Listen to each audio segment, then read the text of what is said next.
Olha que coisa bonita. O Collor de Mello agora está pedindo prisão domiciliar, alegando que tem transtorno bipolar, faz tratamento de Parkinson e apneia do sono. Quer dizer que na hora de roubar o dinheiro público não existia nada de transtorno bipolar, não tinha nenhum tratamento, estava em perfeitas condições de saúde. Agora, na hora de pagar pelos seus crimes, agora a bonita está doente. E o Flávio Bolsonaro, mais conhecido como Flávio Rachadinha, saiu em defesa do Collor de Mello, dizendo que o Alexandre de Moraes estava rasgando o Estado de Direito a não permitir novos recursos da defesa dele. E disse mais, disse que o Alexandre de Moraes fará a mesma coisa com o pai dele. Vai mesmo, viu? E não reclame não, porque se não quiser sentir o peso da lei, não cometa crimes, bebê. O Gilmar Mendes pediu destaque, o julgamento da prisão do Collor de Mello foi interrompida e será feito agora somente no plenário físico do STF. Enquanto isso, ele continuará preso. E Hugo Mota perdeu a paciência com os bolsonaristas e falou que não vai permitir que o projeto de anistia prejudique a agenda econômica do país. Ele falou, meus amigos, que jamais vai permitir que a anistia, que é um projeto para anistiar os golpistas do 8 de janeiro, que não tem nenhum apelo popular, seja votada em detrimento de um projeto que realmente tem apelo popular, que é a isenção do imposto de renda para quem ganha até R$ 5.000 e simplesmente arquivou a anistia do Bolsonaro. Lembrando que essa decisão do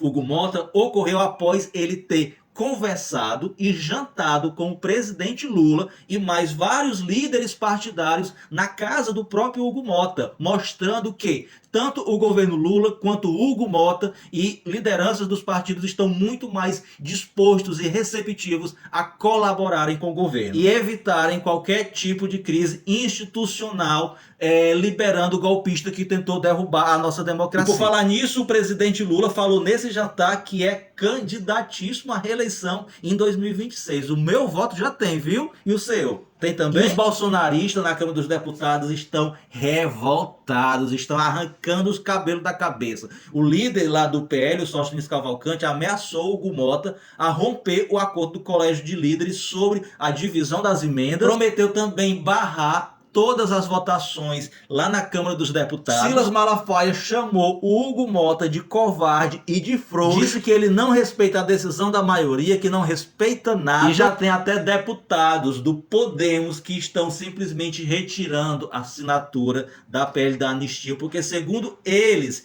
não sabiam que essa PL da anistia era para anistiar o Bolsonaro e toda a sua gangue. O deputado federal Coronel Zuco, puxa-saco número 1 do Bolsonaro, deu a entender que o STF tentou envenenar o Bolsonaro através da máscara da oficial de justiça, da caneta ou do papel com a intimação que não teriam sido devidamente esterilizados para entrar na UTI. E o Eduardo Bonaninha, que fugiu para os Estados Unidos, falou em live junto com o Steve Bannon que o Alexandre de Moraes quer matar o papito dele. É isso aí, Bolsonaro. Se for chorar, manda áudio.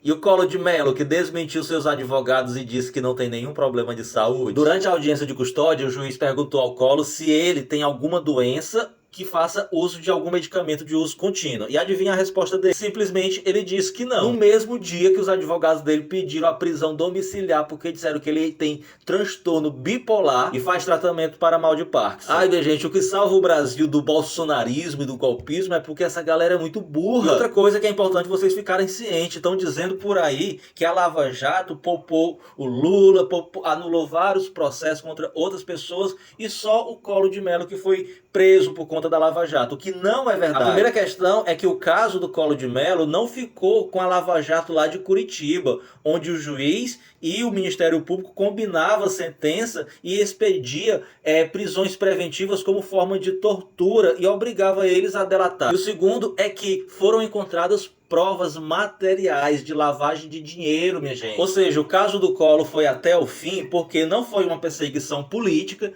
ele não foi julgado por um juiz parcial e incompetente, como foi o caso do Lula e de vários outros alvos da Lava Jato. E a prisão do Collor de Mello, amiguinho do Bolsonaro, foi destaque até na imprensa internacional, só para vocês terem ideia da proporção dessa notícia. O jornal britânico The Guardian falou sobre isso, a agência de notícias americana AP News também falou sobre isso e o jornal espanhol El País. Enquanto o mundo todo falava sobre a prisão do Collor de Mello, a emissora do Collor de Mello em Alagoas, que é afiliada Globo simplesmente não falou absolutamente nada. Foi dormir muda, acordou calada. E para vocês não dizerem que o Super Xandão é perverso, ele permitiu, autorizou que o Collor de Mello ficasse preso no próprio estado dele, no estado de Alagoas. E o partido do Collor de Mello, o PRD, que descobriu após a prisão do Collor que ele estava afiliado a esse partido e o expulsou. E o Bolsonaro, que veio com migué dizendo que depois da intimação que o Alexandre de Moraes mandou lá para a UTI, ele piorou, hoje também foi desmentido. A equipe médica do Bolsonaro descartou qualquer complicações